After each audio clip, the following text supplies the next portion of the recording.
Mayroong babae sa aming simbahan na bawat Biyernes nakikita ko siyang nag-novena. Palagi siyang nandoon, maagang dating, huling umalis. Suot niya ang parehong rosaryo na bigay ng kanyang lola. Pero isang araw, nag-usap kami pagkatapos ng misa. Sabi niya sa akin, "Ate, pagod na ako. Nagdadasal ako pero parang wala. Sumasamba ako pero parang malayo pa rin. Bakit parang hindi ko nararamdaman ng Diyos?" At alam mo ang sinabi ko sa kanya, sinabi ko, "Baka nga mas malapit ka na sa kanya ngayon kaysa dati. Nakita mo ang gulat sa mukha niya, ganyan din siguro ang mukha mo ngayon habang nakikinig." Kasi ang iniisip natin, kapag lumalaki ang pananampalataya, dapat mas malakas ang pakiramdam, dapat mas sigurado, dapat mas madali. Pero ang totoo ay kabaliktaran. Ang paglaki sa pananampalataya ay hindi pakiramdam ng paglipad. Hindi ito parang instant na tagumpay at halos hindi ito kailanman mukhang impressive. Sa katunayan, para sa maraming tao, ang mas malapit silang lumalaki sa Diyos, ang mas hindi sila sigurado sa kanilang sarili. Nagtatanong sila ng mas tahimik na mga katanungan. Mas totoo ang kanilang pakikibaka. Tumitigil sila sa pagkunwaring alam na nila ang lahat. At ang kalituhan na iyon, ang discomfort na iyon, hindi iyon palatandaan na lumalayo ka. Kadalasan, iyon ang pinakamatingas na palatandaan na lumalapit ka. Isipin mo ang paggawa ng bahay kubo. Bago mo itayo ang bago, kailangan mo munang sirain ang luma. Kailangan mong tanggalin ang mga bulok na kawayan, ang lumang pawid, ang mga parte na mukhang okay pa pero sa totoo ay mahina na. At habang ginagawa mo iyon, mas magulo ang paligid, mas magastos, mas nakakapagod. Pero hindi ibig sabihin na bumagsak ka. Ibig sabihin ay nagtatayo ka ng mas matibay. Ganyan ang paglaki sa pananampalataya. Sa loob ng 8 senyales na ito, makikita mo kung paano ka nga lumalaki kahit na hindi mo nararamdaman. Hindi ito para ikumpara ang sarili mo sa iba. Hindi ito para sukatin kung gaano ka ka-spiritual. Ito ay para makilala mo kung ano ang ginagawa na ng Diyos sa loob mo. Kasi kung kahit isa lang sa mga sinyalis na ito ay pamilyar sa iyo, hindi iyon coincidence. Iyon ay confirmation. Pero bago tayo magsimula, kailangan nating pag-usapan ang isang bagay na malalim sa kultura natin, ang hiya. Alam mo ba na maraming Pilipino ang hindi umaamin na nahihirapan sila sa pananampalataya dahil sa hiya? Natatakot tayong isipin na baka tayo ay bumagsak. Natatakot tayong sabihin na nahihirapan ako kasi baka isipin nila na mahina ang loob natin. Kaya ano ang ginagawa natin? Nagpapanggap tayo. Ngumingiti tayo sa simbahan. Sumasagot tayo ng okay naman ako kahit hindi. Nagpo-post tayo ng Bible verses habang ang puso natin ay wasak. Pero pakinggan mo ito ng mabuti. Ang Diyos ay hindi nag-anyaya sa iyo na lumapit upang ikahiya ka. Inanyayahan ka niya upang baguhin ka. At ang patunay na lumalaki ka ay hindi nakasalalay sa kung gaano kakalakas ang pakiramdam, kundi sa kung gaano nakasensitive ang puso mo. Hindi ka nag-iisa sa pakiramdam na ito. Hindi ka bumagsak. At hindi ka huli, ikaw ay lumalaki. At sa susunod na ilang minuto, ipapakita ko sa iyo kung paano makinig ng mabuti, hindi para sa iba, para sa iyo. Sige, simulan natin sa unang senyales at babaguhin nito ang iniisip mo tungkol sa kasalanan. Napansin mo ba na mas masakit na ngayon ang kasalanan kaysa dati? Na ang mga bagay na dati ay madali mong palampasin, ngayon ay parang may bigat sa dibdib mo. Na kahit yung mga maliliit lang na bagay, ang malisyosong salita, ang tamad na pag-aaral, ang pagiging impatient sa pamilya, parang tumutunog na ng malakas sa loob ng kaluluwa mo. Alam mo ba kung ano ang ibig sabihin nun? Hindi ibig sabihin na bumabagsak ka, ibig sabihin na lumalaki ka. Una nating senyales. Mas aware ka na sa kasalanan mo, hindi less, more. At ito ay magugulat ka, pero pakinggan mo ng mabuti. Isa sa pinakamatingas na palatandaan na lumalaki ka sa Diyos ay hindi kung mas kakaunti ang kasalanan mo, kundi kung mas masakit na sa iyo ang kasalanan. Naalala mo ba noong malayo ka pa sa Diyos, noong casual lang ang kasalanan, gino-justify mo, pinapaliit mo, sinisisi mo sa kultura, sa stress, sa survival. Ganito naman talaga ang buhay, sabi mo. Normal lang yan, defend mo. Pero ngayon ay iba na. Ngayon ay hindi mo na kayang balewalain. Ngayon kahit yung simpleng chismis pagkatapos ng misa, parang may kumikirot sa puso mo. Halimbawa nito si Ate Linda. Dati, after ng Sunday Mass, tambay sila ng mga kaibigan niya sa labas ng simbahan at ano ang pag-uusapan? Siyempre, ang mga tao, nakita mo si ganito, grabe naman ang suot. Alam mo ba si ganyan? Narinig ko na, at dati, okay lang kay Ate Linda yon, kasama siya sa tawa, kasama siya sa kwentuhan. Pero ngayong lumalaki ang kanyang pananampalataya, parang may sumisikip sa dibdib niya. Parang hindi na siya komportable, hindi dahil naging feeling holy siya, kundi dahil ang banal na espiritu ay gumagana na sa loob niya. Kaya ano ang ginagawa niya ngayon? Umiiwas na siya.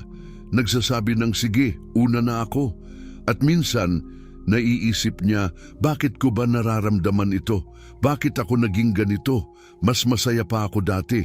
Pero ang totoo ay gising na siya. At ang gising na puso ay nag-aatch sa kasalanan. Sinasabi ng Biblia na ang mas malapit ang tao sa Diyos, ang mas makikita niya ang kanyang sariling kasalanan. Yan ang katotohanan na umabot na sa buong kasaysayan ng Kristyanismo. Isipin mo ang ilaw. Kapag dumapit ang ilaw sa bahay, doon mo makikita ang alikabok. Pero hindi ibig sabihin na bagong dating ang alikabok. Nandoon na iyon. Ang nag-iba lang ay may ilaw na ngayon para makita mo. Ganon din sa pananampalataya. Ang paglaki sa Diyos ay hindi nagbubulag sa iyong mga depekto. Tinatanggal nito ang mga filter. Tumitigil ka na sa pagdepensa sa gusto ng Diyos na pagalingin.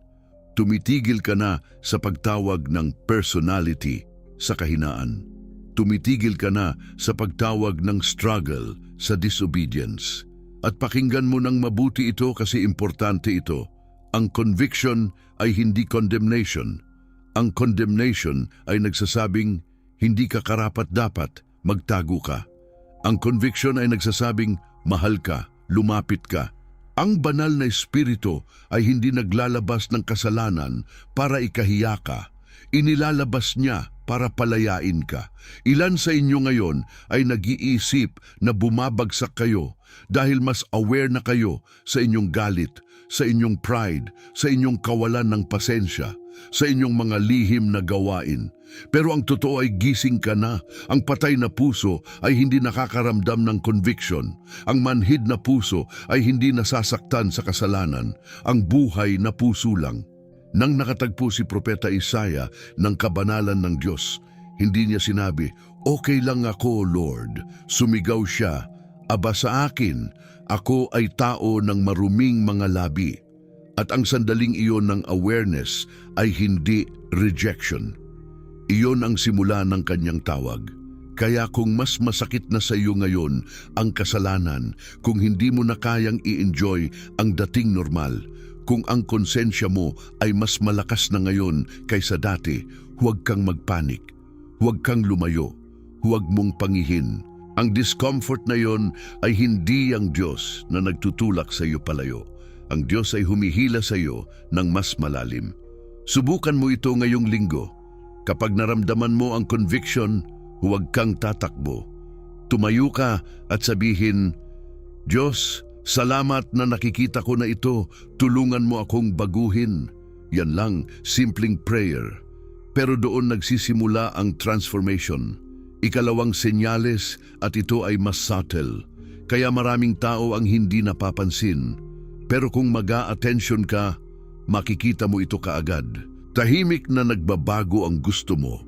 Hindi biglaan, hindi dramatic, tahimik lang. Parang unti-unti kang nawawalan ng gana sa mga bagay na dati ay exciting sa'yo. At parang unti-unti kang naa-attract sa mga bagay na dati ay iniiwasan mo. Naalala mo ba nung dati, excited ka sa gimmick? Yung Friday night automatic na may lakad, birthday, binyag, fiesta, nandun ka. Videoke hanggang madaling araw, tawa ng tawa, walang alalahanin. At masaya yon, totoo yon. Pero ngayon iba na.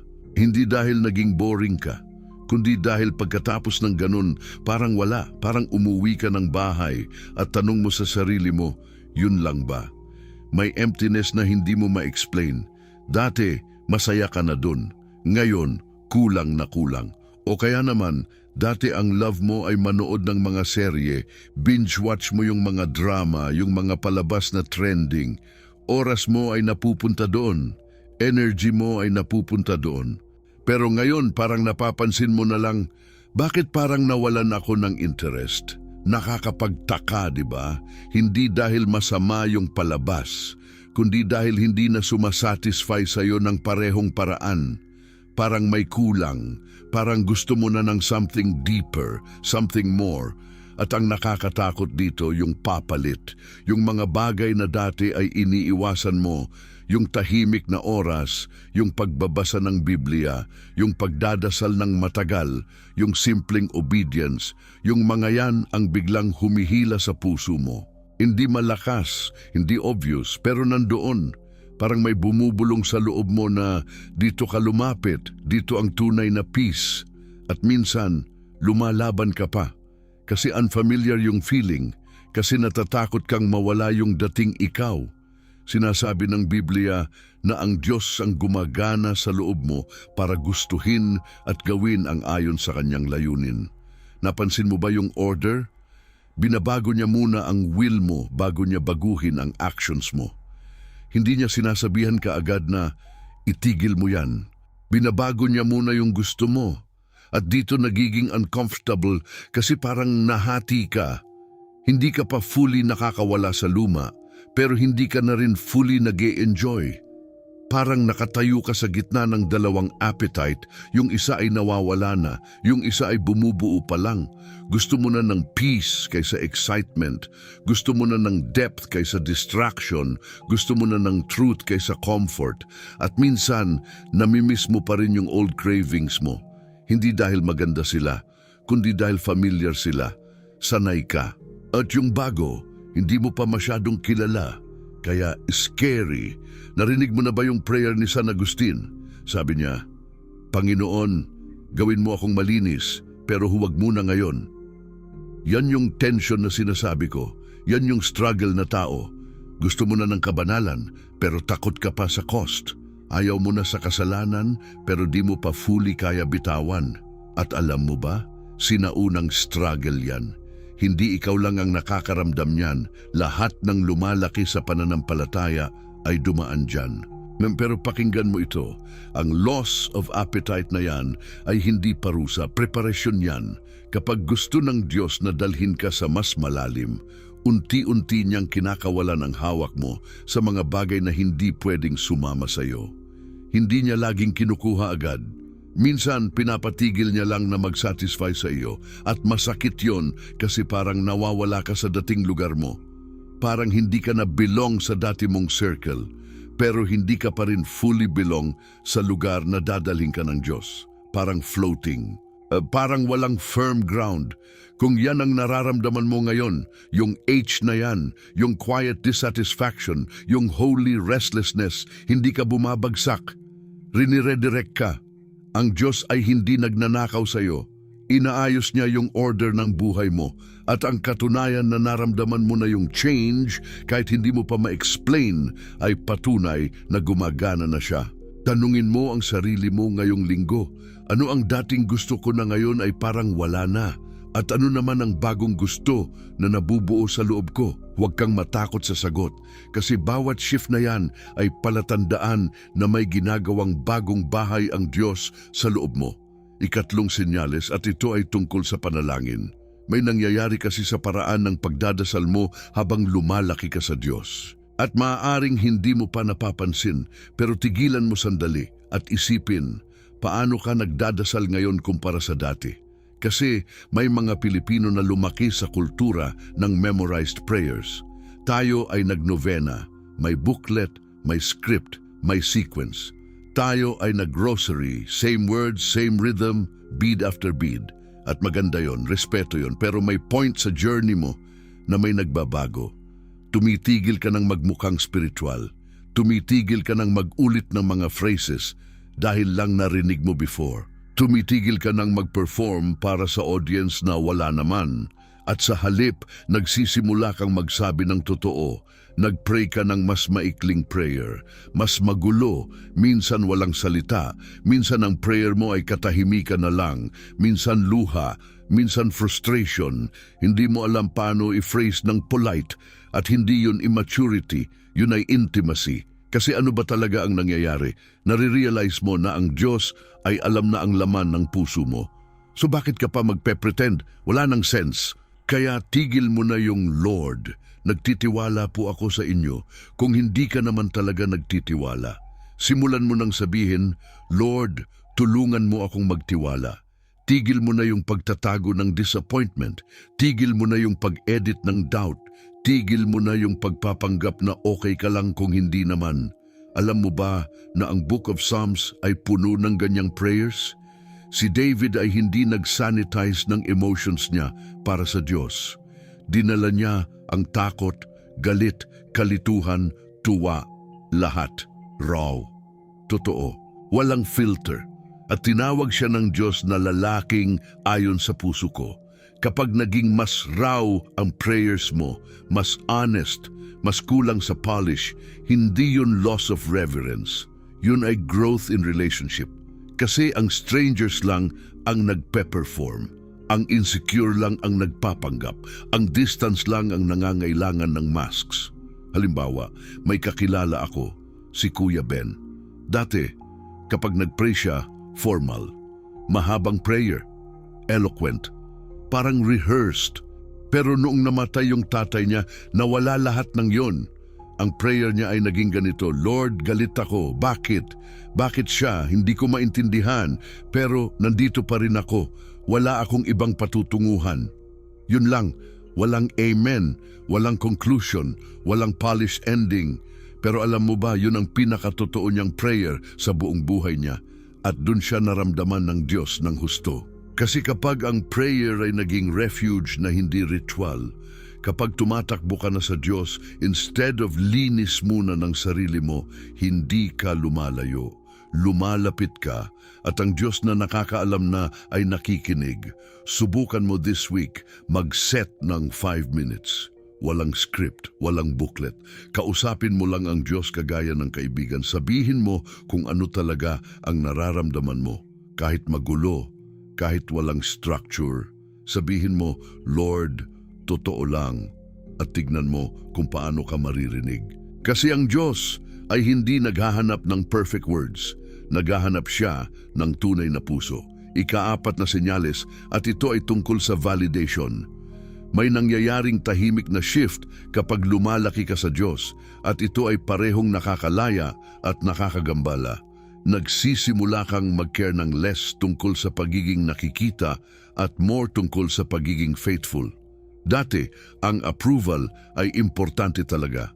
Ang compliments ay nag-fuel sa'yo. Ang recognition ay nag-reassure sa'yo. Gusto mong mapansin ng mga tao ang growth mo, ang sacrifice mo, ang spirituality mo. Pero ngayon, parang gaan na lang ng applause. At ang obedience ay parang mas mabigat na in the best way. Sa kultura natin, malaki ang pressure ng pakikisama. Alam mo yan, kapag nag-serve ka sa simbahan, gusto mong makita. Kapag nag-volunteer ka, gusto mong i-acknowledge. Kapag nag-donate ka, kahit konti lang, may parte sa'yo na umaasa na may makakapansin. At sa social media, grabe.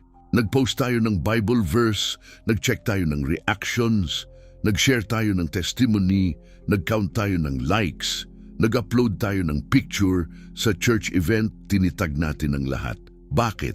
Para makita, para malaman nila, para sabihin nila, wow, blessed si ate, devoted si kuya. Pero habang lumalaki ka, may nagbabago. Hindi ka na dependent sa validation na yan. Hindi ibig sabihin na wala ka ng care, kundi ibig sabihin na hindi na yun ang dahilan mo. Nagsisimula kang magtanong ng ibang questions. Hindi na mapapansin ba ito, kundi nakalulugod ba ito sa Diyos.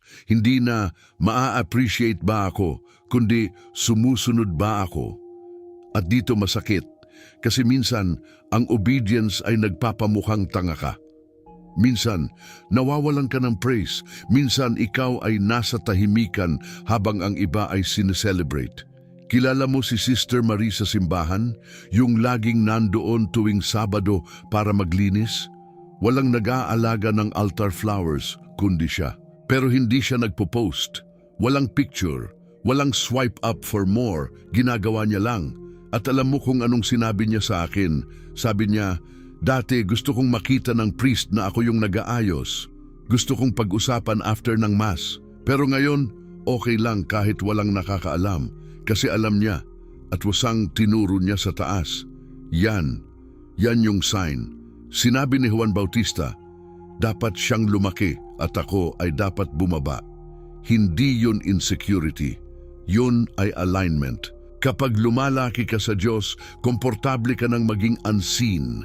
Hindi bitter, hindi resentful, kundi settled.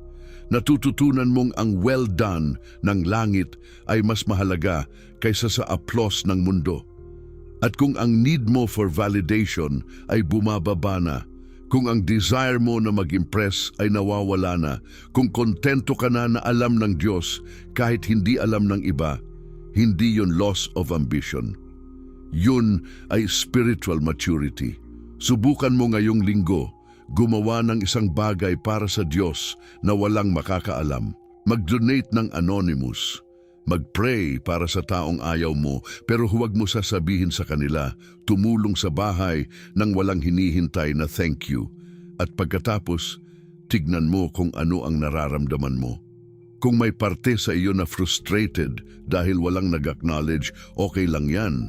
Honest ka lang. Pero kung may parte rin sa iyo na nakakaramdam ng peace dahil ginawa mo para sa kanya lang, yun ang patunay na lumalaki ka na. Ikalimang senyales, at ito ay unmistakable at madalas inconvenient. May mga bagay na dati ay tinotolerate mo, ngayon ay kinu-question mo na. May mga bagay na dati ay ine-excuse mo, ngayon ay rini-resist mo na. May mga bagay na dati ay tinatawanan mo lang, ngayon ay nagtatrouble na sa spirit mo. Hindi dahil naging judgmental ka, kundi dahil nag-align ka na. Ang mas malapit kang lumalaki sa Diyos, ang mas mahirap ng mabuhay ng divided. Ang small compromises ay hindi na parang small. Ang subtle dishonesty ay hindi na parang harmless. Ang half-obedience ay hindi na parang acceptable. Halimbawa, may group chat ka with high school friends. Dati, enjoy ka doon. Lahat ng chismis nandun, lahat ng jokes, kahit bastos, kahit nakakasakit sa iba, tawa lang. Biro lang yun, sabi ninyo. Pero ngayon parang every time na nagping ang phone mo at galing sa chat na yon, may heaviness. Hindi mo na ma-enjoy yung tawa, parang may sumisikip sa dibdib mo. Kaya ano ang nangyayari? Nag-scene ka na lang. O kaya nag-react ng emoji pero hindi ka na nag-comment. At ang hirap kasi nag-iba ka na pero sila hindi. At minsan naiisip mo, ako ba ang problema? Bakit ako naging ganito? KJ na ba ako? O kaya naman sa work, may office culture kayo na kapag may project na natapos, mag-celebrate, inuman, at dati game ka, kasama ka. Pero ngayon, parang alam mo na kung saan papunta yung night na yon. Alam mo na kung ano ang pag-uusapan. Alam mo na kung ano ang mangyayari pagkatapos ng ilang bote. At hindi ka na comfortable. So nag-decline ka. May lakad ako, sabi mo. Pero totoo, gusto mo lang ng peace. Gusto mo lang umuwi at mag-pray. At ang akala nila sa'yo, nag-iba na si ate, feeling holy. Pero ang totoo, hindi ka naging feeling holy. Naging sensitive ka lang sa kung ano ang nakaka-drain sa peace mo. Sinulat ni Pablo, huwag kayong umangkop sa sanlibutan, kundi kayo ay magbago sa pamamagitan ng pagbabago ng inyong isipan. And then Ang transformation ay lumilikha ng tension sa mga environment na dating normal. At ang tension na yan ay hindi arrogance, yun ay awareness. Nagsisimula mong mapansin kung kailan may something na humihila sa iyo palayo sa peace. Nararamdaman mo kung kailan ang usapan ay pumapanghina ng spirit mo. Nakikilala mo kung kailan ang entertainment ay nag-drain sa iyo instead na nag-restore. At dito ang importante, ang conviction na ito ay internal muna bago external. Hindi ka nagre-react dahil sa takot. Nagre-respond ka dahil sa discernment. Ang Diyos ay hindi laging sumusigaw ng umalis ka. Minsan, tinatanggal niya lang ang comfort mo. Nagsisimula ng maging necessary ang boundaries, hindi extreme. Nagsisimula ng maging protective ang holiness, hindi restrictive. At maaaring may cost ito. Certain relationships, certain habits, certain spaces na dati ay ine-enjoy mo, pero ang nakukuha mo ay clarity. May kaibigan ako na dati ay sobrang active sa barkada, pero noong lumalaki ang faith niya, napansin niya na ang bawat gabi kasama nila ay umiikot lang sa reklamo, sa chismis, sa walang kwentang bagay. Hindi masama ang friends niya, pero ang influence ay pulling her down. Kaya unti-unti siyang nag-distance. At ang sinabi nila, feeling mo perfect ka na, pero hindi yun ang point. Ang point ay natututo na siyang protektahan ng peace na binibigay ng Diyos. Kung nararamdaman mo ang uneasiness sa mga bagay na dati ay fine lang, kung ang compromise ay nagdi-disrupt na ng peace mo, kung ang spirit mo ay nagre-resist sa mga bagay na dati ay tinatanggap ng flesh mo, hindi yun legalism, yun ay growth. Kasi ang closeness sa Diyos ay hindi lang nagbabago ng ginagawa mo. Binabago rin ito kung ano ang hindi mo na kayang gawin ng comfortably. At ang discomfort na yan ay grace. Subukan mo this week, mag-observe. Ano ang mga sitwasyon, usapan o lugar na nagtatake ng peace mo at tanungin mo ang Diyos, kailangan ko pa bang dito? Hindi lahat ay kailangan mong iwanan agad, pero lahat ay kailangan mong i-evaluate. Ika-6 na senyales at sa una ay parang hindi spiritual ang tingnan, sa katunayan parang walang nangyayari. May panahon kasi na ang paghihintay ay nagpapa-anxious sa iyo. Ang katahimikan ng Diyos ay nagpapasuspicious sa iyo. Ang delays ay nagpapa-question sa iyo kung nakikinig ba talaga siya. Pero ngayon, may something na nag-soften sa loob mo. Gusto mo pa rin ng answers, gusto mo pa rin ng movement, pero hindi ka na nagpapanik kapag tahimik ang Diyos. Alam mo ba yung culture natin ng bahala na? Madalas, mali ang intindi natin dyan. Akala natin resignation yan, parang wala na akong magagawa. Bahala na, pero ang tunay na bahala na ay surrender with trust. Ibig sabihin, hindi ko alam ang plano pero nagtitiwala ako sa Kanya. Yan ang difference at yan ang nangyayari sa iyo habang lumalaki ka. Hindi ka na nagde-demand ng instant answers. Natututunan mo nang umupo sa uncertainty ng may kapayapaan. Sinasabi ng kasulatan, ang mga naghihintay sa Panginoon ay pagagalingin ang kanilang lakas. Napansin mo ba? Hindi sinabi na ang mga nag-rush sa Diyos ay makakaramdam ng empowerment. Ang waiting ay hindi passive. Relational yan. Kapag lumalaki ka sa Diyos, titigil ka ng tratuhin ang time bilang threat. Titigil ka ng mag-assume na delay ay denial. Titigil ka ng pilitin ang outcomes para makaramdam ng secure. Nagsisimula mong pagkatiwalaan ang process ng Diyos kahit hindi mo maintindihan ang pace niya. Kilala ko si Ate Grace. 2 taon na siyang nag-a-apply sa abroad. Lahat ng application niya, rejected.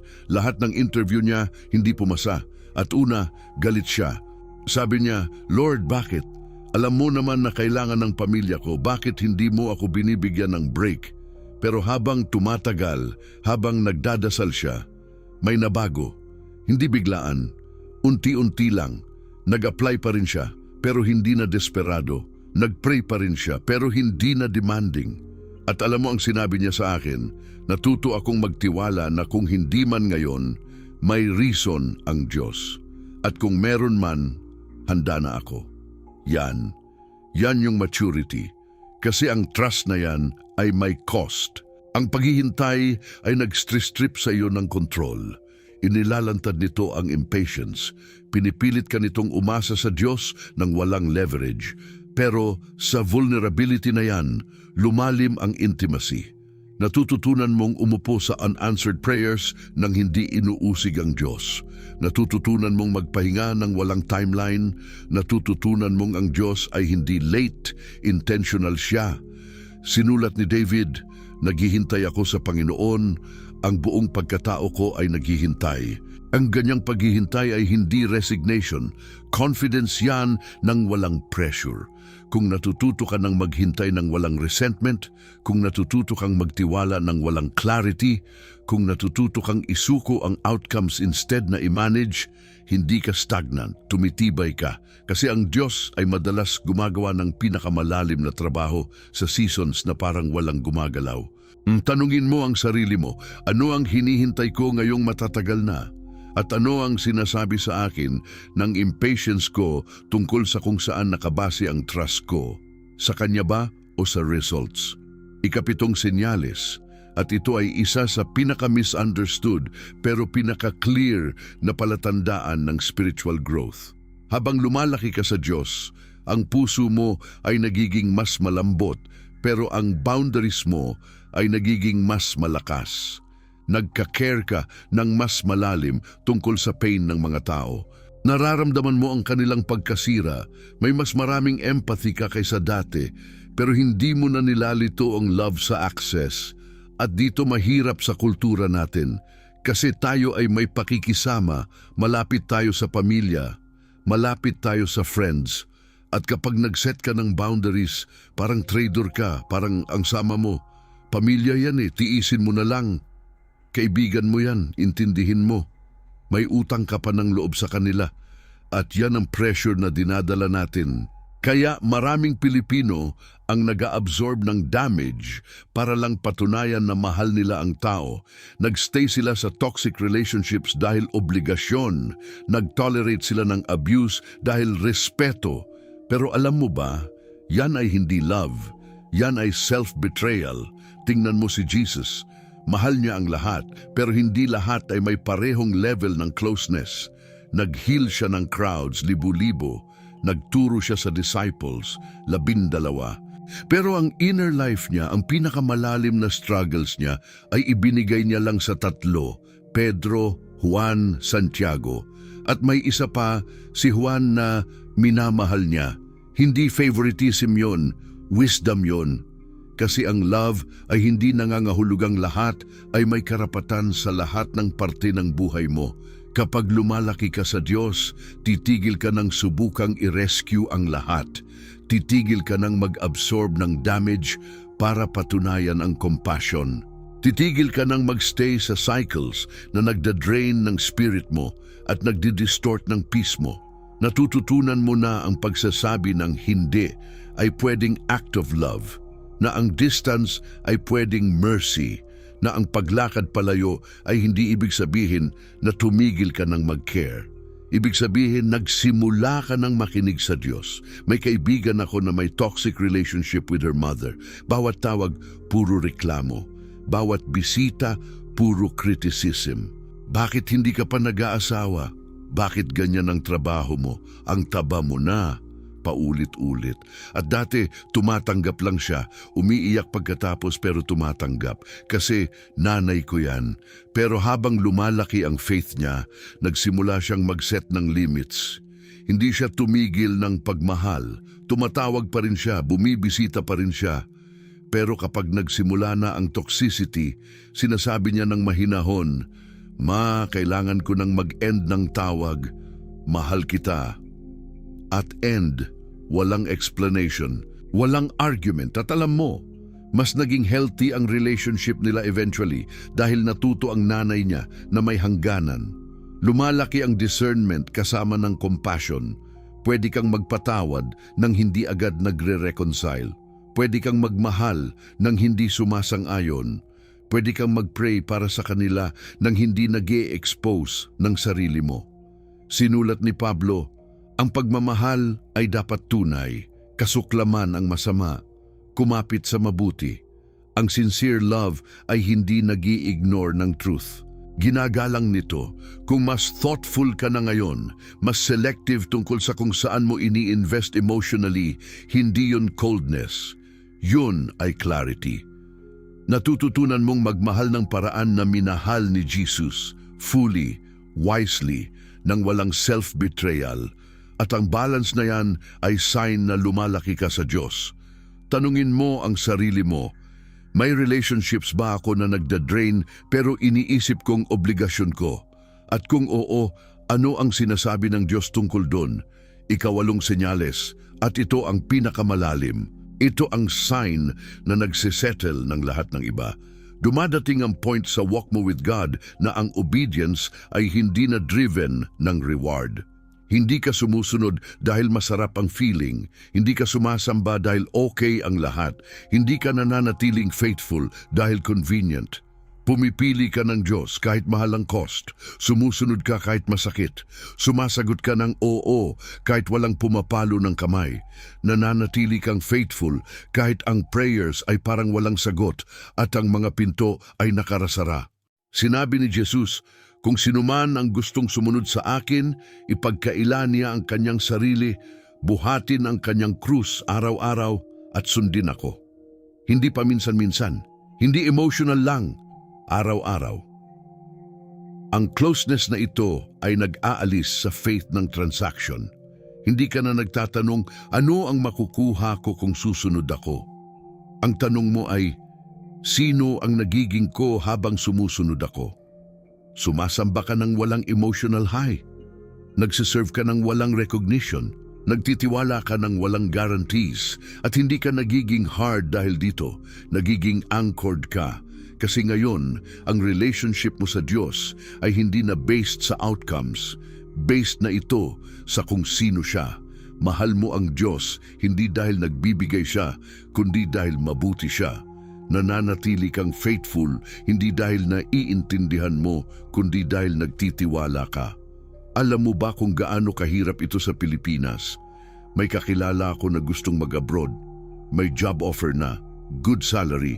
Pero alam niyang kailangan siya ng nanay niya dito. At nag-pray siya. At ang narinig niya, manatili ka. Hindi yun ang gusto niyang marinig. Pero sinunod niya. 3 taon na. Nakakapagod. Nakakainggit kapag nakikita niya ang friends niya na nagpo-post from Dubai, from Canada. Pero nananatili siya, hindi dahil gets niya, kundi dahil nagtitiwala siya. May isa pa akong kakilala na may calling sa ministry, pero ang pamilya niya against. Walang pera dyan, walang future dyan. Mag-nursing ka na lang. Pressure from lahat, pero narinig niya ang voice ng Diyos, kaya pumili siya. At yes, may cost. May relatives na hindi na siya kinakausap. May mga kaibigan na nag-dismiss sa kanya. Pero nandoon pa rin siya sa tawag. Kasi mas mahalaga ang well done ng Diyos kaysa sa approval ng tao. Ito ang faith ni Job na nagsabi, kahit patayin niya ako, magtitiwala pa rin ako sa kanya. Hindi dahil nag-enjoy si Job sa suffering, kundi dahil kilala niya ang karakter ng Diyos. Kung pumipili ka pa rin ng Diyos sa disappointment, kung nag-pray ka pa rin kahit walang nagbabago, kung sumusunod ka pa rin kahit masakit, hindi yun weakness. Yun ay depth. At kakaunti lang ang umaabot sa lugar na ito nang hindi dumaan sa loss, sa silence, at sa surrender. Mas malapit ka na kaysa sa iniisip mo.